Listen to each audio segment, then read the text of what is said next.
Hey, stop. Look at this, and this. Isa ka rin ba sa nagbabalak na ma-experience ang dinner shayak? Yung tipong habang kumakain ka sunset ang background, tapos dagat yung paligid mo? Share ko yung experience ko dito sa Abante Dinner Cruise sa Langkawi, Malaysia. Para kung mapadaan ka rin dito, alam mo kung worth it nga ba yung ibabayad mo. Ang package nila rito ay nasa ringgit money 250 per person or yan po ay nasa 3,000 in peso. Kasama na yung 4 hours cruise, buffet dinner, at unlimited drinks. O, sakto yan kung manginginom ka, no? So, sa tingin mo may kamahalan, pero sulit kung hanap mo ay relaxing at romantic na vibe habang nasa gitna nga ng dagat.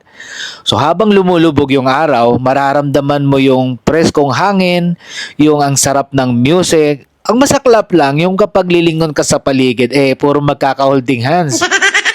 Tapos ikaw, hawak-hawak mo lang yung camera, hindi yung ibang kamay. Pero okay lang yan kasi minsan, mas masarap din maglakbay mag-isa. Wala kang ka-share sa view, pero buo naman yung kapayapaan mo sa sarili mo. At kung ikaw naman kasi yung tipo na kaya mong kausapin yung sarili mo, bakit hindi? Di ba? So overall, masasabi ko, worth it ang binayad ko. Hindi lang dahil sa pagkain, kung hindi dahil sa moment na habang nasa gitna ka ng dagat, ma-realize mong hindi mo kailangan ng special someone para maramdaman mong special ka rin. O ayan, tama na yung hugot ha. So kung nagustuhan mo itong honest review na to, marami pa akong real talk pang travel vlogs na makakatulong sa'yo para hindi naman masayang yung pera mo sa mga tour na puro ganda lang sa picture. I hope you guys enjoy.